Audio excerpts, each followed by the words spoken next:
Well, welcome to Buffalo, New York. The start of another day at Nowicki and Company. The little 10-minute ride to the office. That's the beauty of living in an area where it's partly suburban, partly metro. My secretary, Jill, she's my 20-year employee, my friend, my trusted ally, and she screens my calls. And I'm coming up from New York. I had a meeting, or peer review I should say, down in New York City area, and I'm driving back, and she calls me up and says, there's this guy calls me up, he's got kind of a New York accent, and he wants to talk to you. He has a client for us in the Western New York area, a very sizable client, and he's from goodaccountants.com.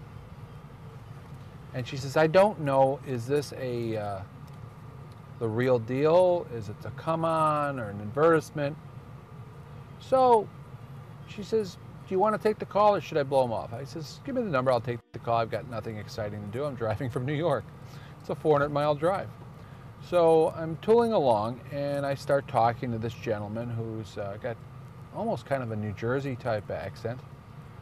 Tells me exactly that he's got this sizable client who's moved to Western New York, needs someone with our credentials, he says, some international accounting experience, cross-border experience, that type of thing.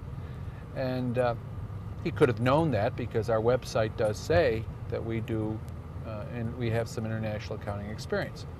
So then he says, however, we would charge a fee for this referral.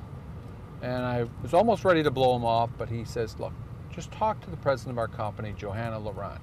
We'd like nothing more than just to schedule a discussion with you. And again, it's a 400-mile drive from New York City to Buffalo. So I said, fine. What time? He says, 1 o'clock, I guess it was.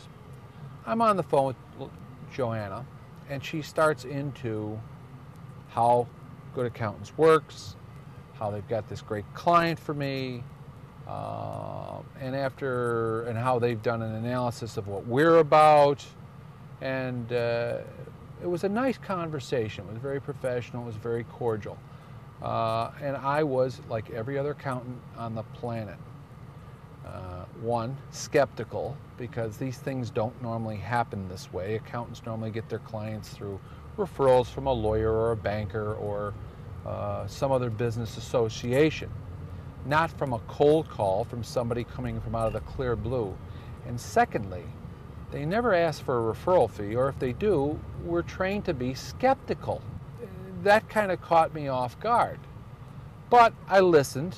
I sensed sincerity in her voice. And I said, well, let's probe the issue a little more. I turned the internet on her. I researched her company at the New York Secretary of State's website to determine that the corporation was indeed a New York State corporation in good standing.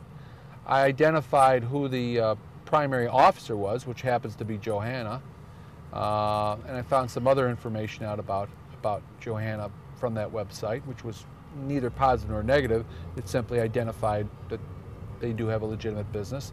In fact, the address listed on the filing receipt was the same as the address on their website and their relationships. Finally, I sat down and put all this information into a meaningful form, got a copy of Johanna's contract, and I sat down with my partner, Paul Keel. Now, you have to understand our synergy. We accountants are all skeptical, all right? Professionally skeptical, we're careful with our money. This is our reputation. This is not all that unusual, right? Well, Paul, my partner, is the tax partner, and he's the kind of guy who brings professional skepticism to a really new high. You know the saying, when you see somebody who's really kind of cautious, he wears his belt with his suspenders? That's Paul. He looks at me and he says, Ray, how much are they asking for? He says, do you realize in the past couple of years we've spent more than $5,000 a year on various types of periodicals, ads in kids' volleyball subscription magazines and swim magazines and what have you, professional journals, law journals. We've spent money in marketing and we've never gotten a nickel back for it. And here's an organization that says, we will continue working for you until we get you at least $5,000 of client base billing, first year billing. We won't stop until we penetrate that number, so at least we pay for ourselves. He says to me, let's try it. What have we got to lose? Figured, why not roll the dice? What happened after that was exactly what Johanna had promised and more.